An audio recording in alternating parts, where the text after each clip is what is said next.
following program was specially transcribed earlier for your enjoyment at this time. Quiet, please.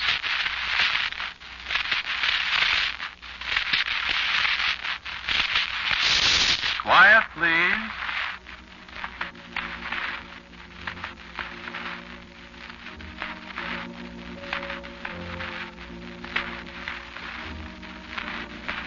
This is the fourth of a series of unusual dramatic stories written and directed by Willis Cooper and featuring Ernest Chappell.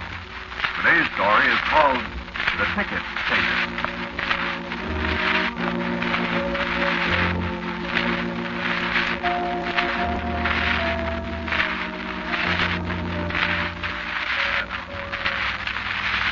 I don't know where I am now.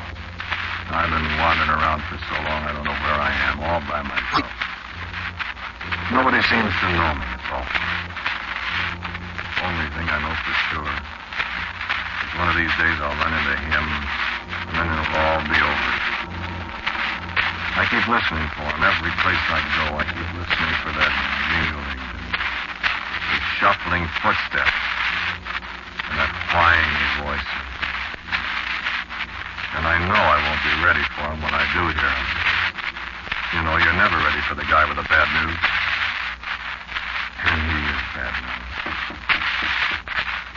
I thought I heard something knocking at the door. Did you hear it? Listen. Wait a minute, I have to be sure.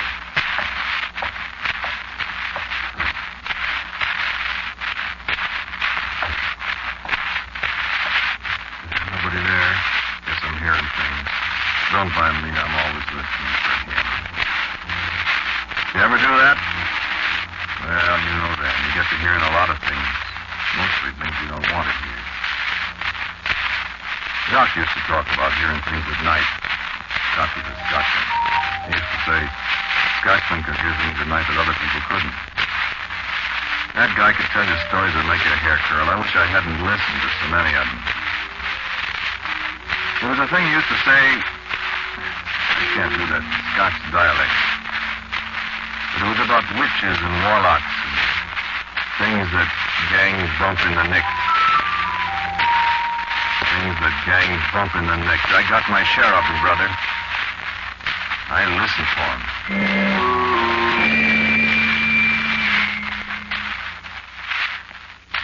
Jock and Ruby and me. Sitting in that room in that house on Taylor Street in Chicago.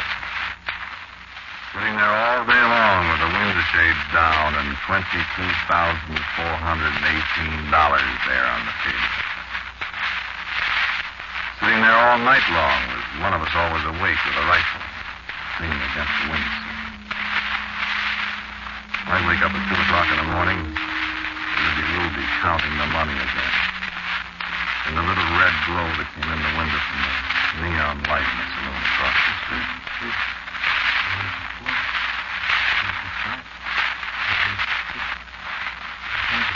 He'd wake up at 5 o'clock in the morning. There'd be Jock's footsteps across the floor.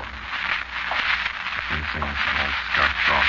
But Wallace Blade, Captain Bruce is often made. Welcome to your door. Shut up, will you? Oh, did I wake you up, Ernie? I'm sorry, I wasn't thinking. Did you get me sleep then? Slept for a while. God, it's hot. See anybody? The lady stopped each side about 3 hours ago. But he was looking for a woman. Now listen to him talking. The sun's up. It's going to be another hot day. What time is it, Jock? 5. Wake up, Ruby. Sleeping like jelly. Water left? Yeah, we drop. I got thirsty in the neck. Yeah, don't drink at all.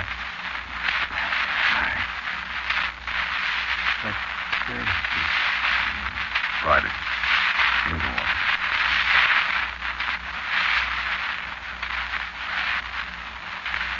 Friday. 9. Go downstairs, Ruby, and see if the old lady's got the coffee ready. Aye, and tell her to get the papers. Yeah, have her get the papers, too. Yes, we all see. Tell her to get them.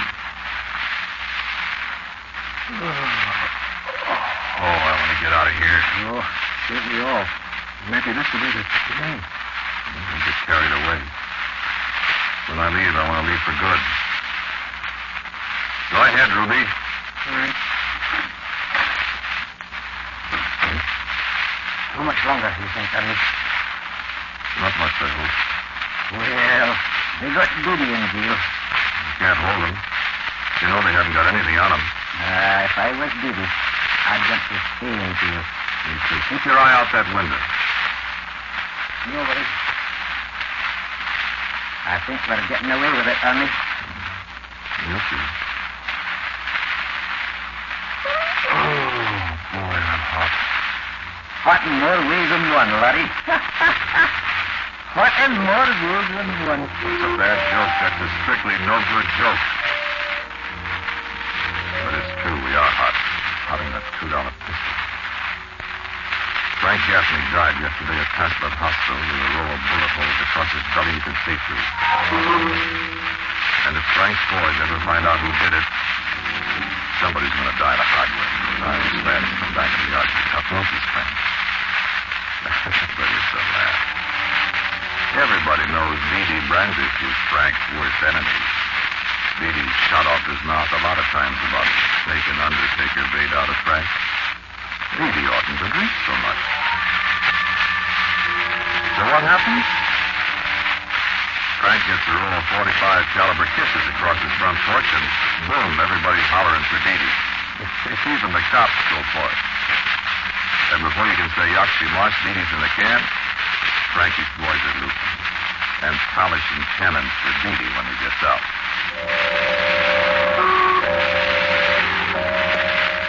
Oh, yes, he'll get out. Oh, yes. Nobody can prove anything except he was Frank's worst enemy. And that's bad, especially when nobody saw Frank get embroidered. And all the time we're sitting in this room on Taylor Street with the shades down, and nobody knows we're in town.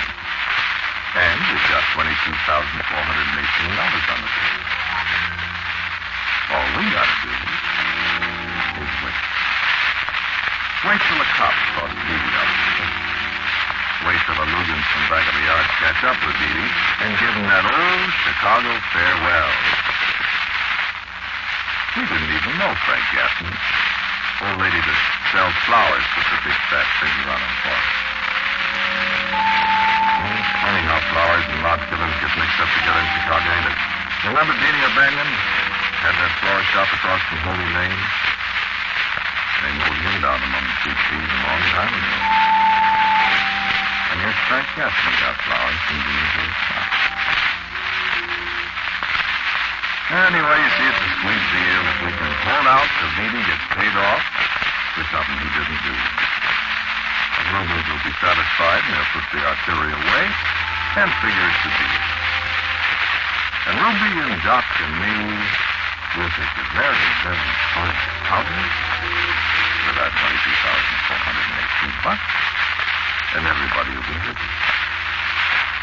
The guys that paid us for the job, the cops, Frankie's mom, and us, we'll be happy. He could turn us into a banana.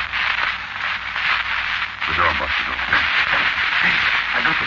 You come awful close to getting that slug right through your scrapple. Tightening my door as you do. Shut the door, you jerk. Look at the circle. Let's see.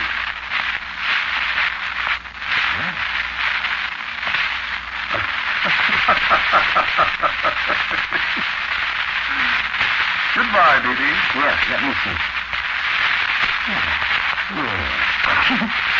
Knocked him off half hour after the cops came in.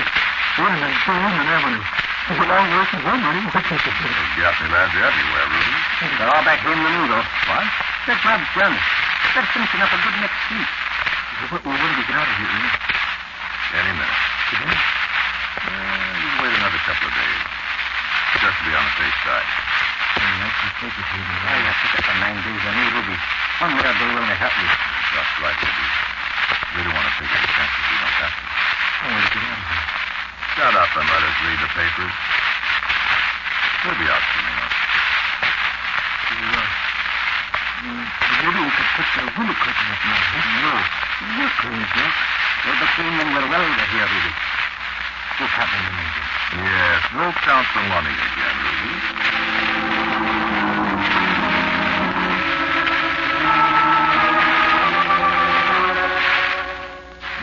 Count the money again. You'll be using that money pretty soon now. Pretty soon it won't be just pieces of colored paper. It'll be money again. Money to turn into great and good time. Count the money, Ruby. While we read how they found Dee Dee Brandis under a tree in front of the jeweler's house out on the north side, and Dee Dee's blood was what turned it into money again. When we were talking to you and have you in Montero Street after the paper we want to be right. We don't want to annoy anybody. We don't want to attract any attention. The guns of the gasoline mob talk awful loud. And while the Rubens is still as good as paid, now that Dee Dee's on his back in the cold room, we still have to remember the boys that got the money up.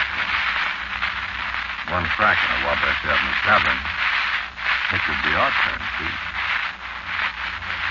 So, like Doc says, we'll be seeing of evil and the deep blue sea. We got a blow, but we got to take it easy. And if I never see Chicago again, I'll be there. So we cut the cards to see who goes first. 4 o'clock. Jack O'Brien. Goodness, please. And Ruby. Ruby is going to go first. Doc and I look at each other, and Ruby doesn't see us. Ruby can go first. Ruby can be the eager beaver. Ruby can be the beast. Well, I don't mind waiting another day or two. If Ruby makes the grade, all right. If he doesn't, oh, you see what I mean.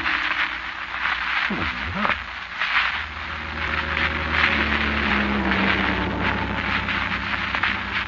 So now it's night, and Ruby counted the money for the last time, and we split it 3 ways, and he matched for the extra $2 so it didn't come out even. Then Ruby won, and he felt fine. It was 9 o'clock before the doctor. When it was 10 o'clock, there were still people walking around in the street. And it was 11. And midnight, and a copper walked past. And it was 2 o'clock in the morning when we opened the door and started downstairs. It was still all busy. Wasn't very smart of us, I suppose, when you figure how we hid out there in that old house so long just to be sure we'd get away alive. But talking makes people talky sometimes. We figured we needed some air. It wouldn't be right to let a pal walk out alone. Besides, it was only over to the Garfield Park L station at Halstead Street for Doc and me.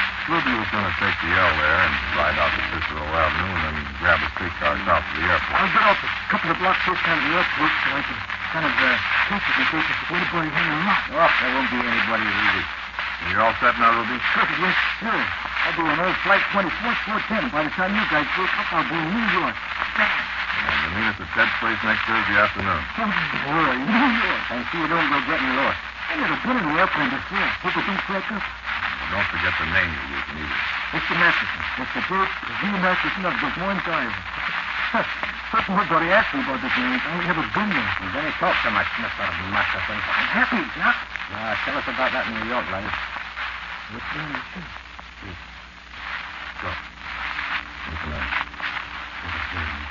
What's the matter? I'm calling. Would you cut? Shut up. Over here in the door.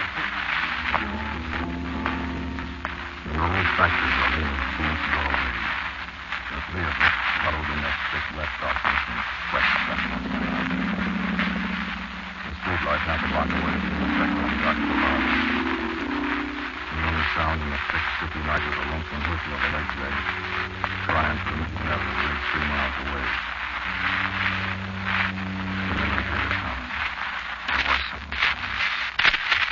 Right out of the shadows it came. And now I can never forget the sound of his shuffling footsteps and the jingle of the stuff he carried. A harmless old man in a broken cap and a long overcoat that trailed the ground. Chicago weather in midsummer, and a heavy overcoat buttoned to his scrawny neck. Padding along in the heat and the darkness. 3 of us hiding from him in the doorway. He felt like 2. We waited for him to pass. He didn't pass us.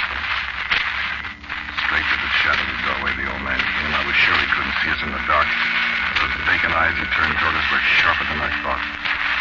I thought, too, that I felt a breath of cold air as he stopped, wagging his ancient head from side to side.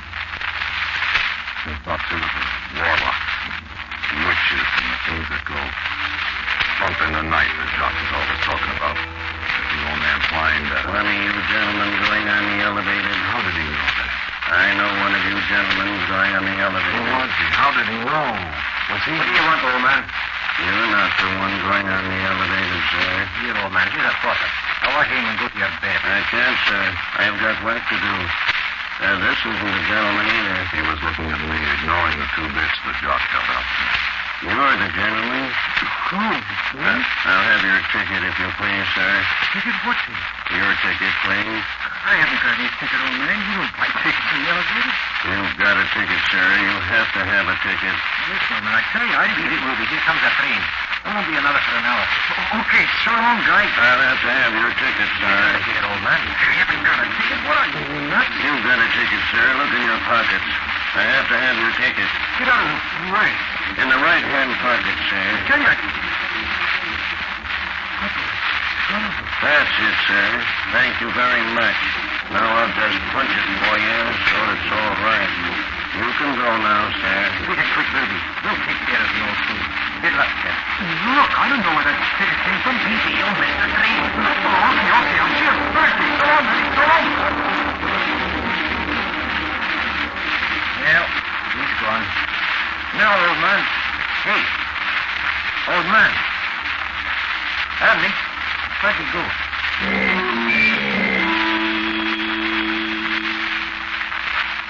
There wasn't any old man.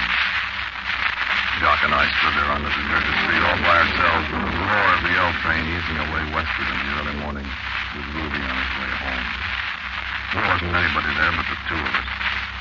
Well, there was a bakery wagon 2 blocks down the street. There was a girl coming down the steps of the elevated station. And the L train banging its way westward blocks away. That's all. I noticed the way Doc glanced at me when we passed under the streetlight on the way home. I was looking at him the same way. We didn't say a word to each other all the way back to Taylor Street. I guess we were both thinking the same thing. Maybe Ruby was going to be together. Maybe that old guy was one of the Gaffney mob. Maybe they hadn't been satisfied knocking off Dee. How did that old guy know one of us was going someplace on the elevator? How did he know which was the right one? We stalled quite a while before we went up to the room. I'm not yellow, and neither is Doc. But neither one of us wanted to be the first one to go in the room. We finally went in. We crawled down the hallway on our hands. I reached up in the dark and unlocked the door. And we stayed down on the floor so as not to make a good target.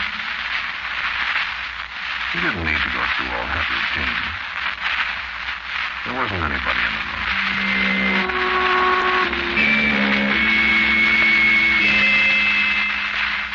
We didn't sleep. Doc sat by the window with the sawed-off shotgun. After a while, he said, If that was putting the finger on the Ruby, it was awful well done, Early. I didn't see anybody around. Frank Gaffney didn't see anybody around, and the old lady put the finger on him for us.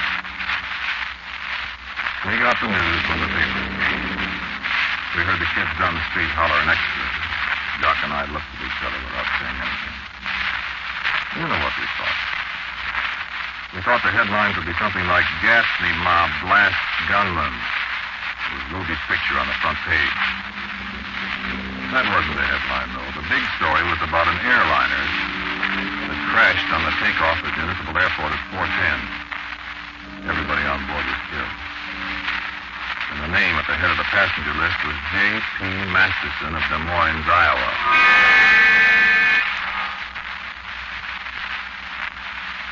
Did you hear somebody walking? Listen a minute. I think it wasn't. Well, I got the neighbors know I'm all alone after everything that's happened.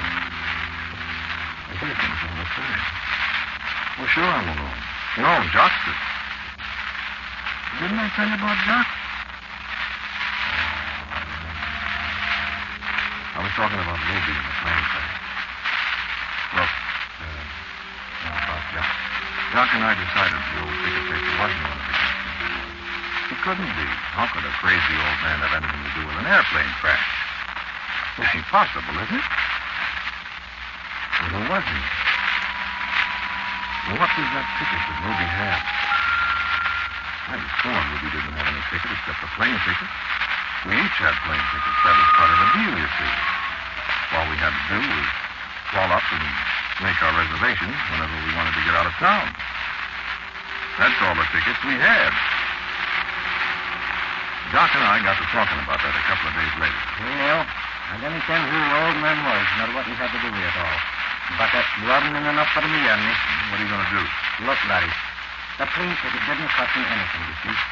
And regardless of whether the old ticket man had anything to do with it, I'm not going to ride on no airplane for nobody. Yes, but what are you... I'm going to take a bus to New York. Bus, John? Okay. In fact, I'll pay myself a $3. It was only a minute. Nobody ever heard of a bus cracking up in the fire. And when I get to New York, I'll catch an airplane ticket, and I'll be a few more dollars a week. You come and go with me. No, I was going to take the train. Listen, Ernie. I didn't tell whether Frank Gaffney's lads are onto us or not. But when they are, they'll be more likely to hang about the railway stations than about the bus terminals. You see? I think you got something there, Jock. I have. And another thing, Ernie. There'll be no nonsense about tickets on our bus, too. I wish I knew what that old guy... Forget the old guy. I wish I could forget him. I wish I could forget him right now. I had all I want of him. Who is he? What are those tickets? Let me tell you about Jock and me. We went down to the bus terminal. There was a bus for Newark at 8:30. I remember what I did. I gave Jock all of my share of the money except a couple of $100. We were going to be together on the bus, and he had the money belt. I wish I had some of that bill right now. I could use it, I guess. Well, we're standing around the bus station down on Wabash Avenue waiting for the fellow to call ours. We were standing there just waiting and listening.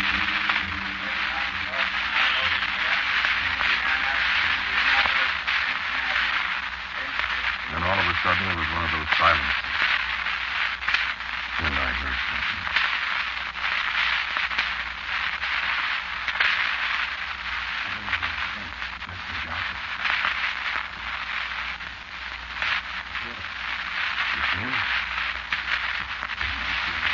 May I have your ticket, sir?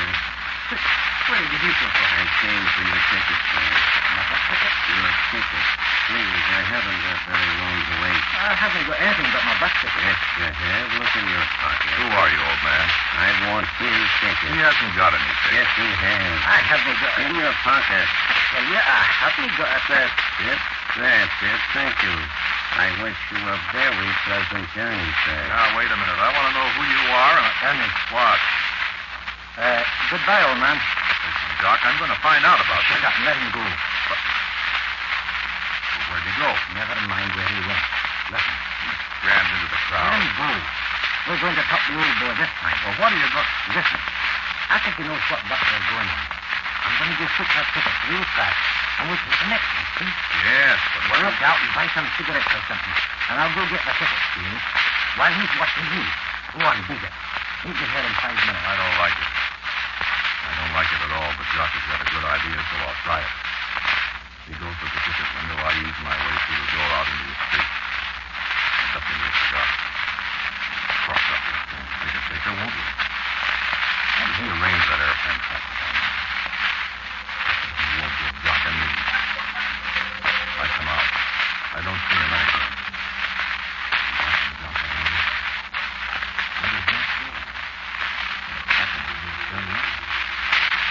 Jock. Jock, where'd you go? Just silly to yell that way.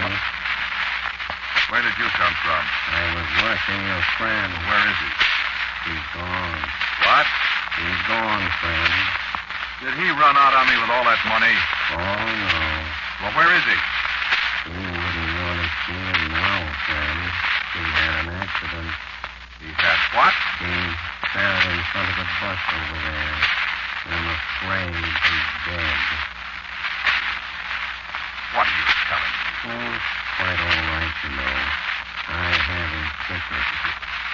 Did you... That gun won't do you any good, You friend. killed him. Oh, no. You killed him, I tell you. Put up your gun, friend.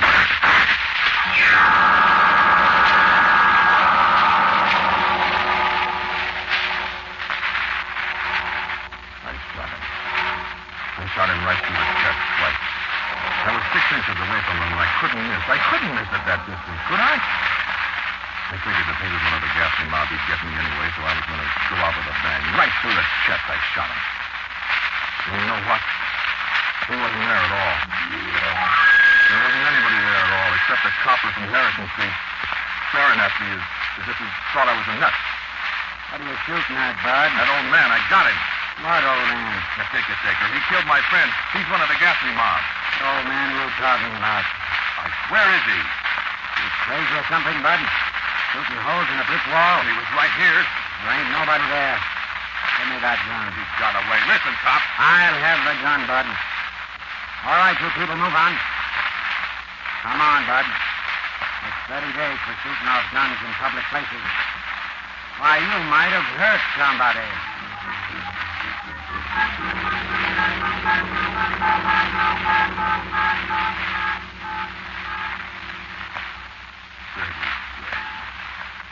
And they laughed when they left me out. Am I crazy? I don't know. I keep hearing things. I know he was there when I shot, but... I didn't.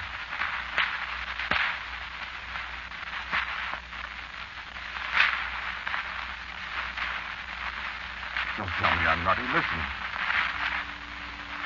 Listen, it's him. It's him. You hear him? That's the ticket taker. He's not going to get me. You have to have a ticket to get knocked off. And I haven't got any ticket. You're not going to get me, old man. I haven't got any ticket. I'm not going to answer it. There isn't anybody there.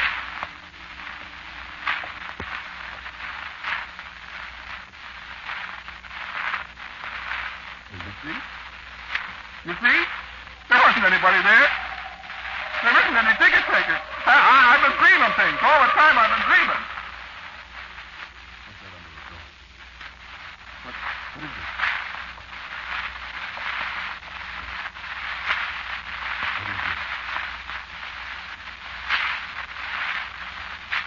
What is it? What is this?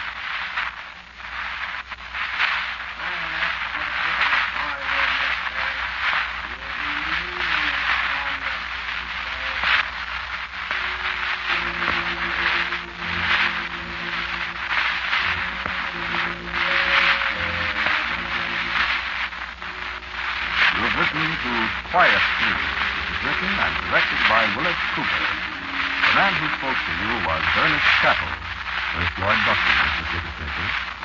The others were Lon Clark, who played Ruby, Pat O'Malley, who was Jock, and the policeman, Rock Lawson. Music was composed and played by Dave Larson. The preceding program was especially transcribed earlier for your enjoyment at this time. Quiet, Please will no longer be heard at this time. In its place, Mutual will again bring you The Salt of Monte Cristo. Be sure and listen next week over most of these same Mutual stations when The Salt of Monte Cristo returns to the air. This is the Mutual Broadcasting System.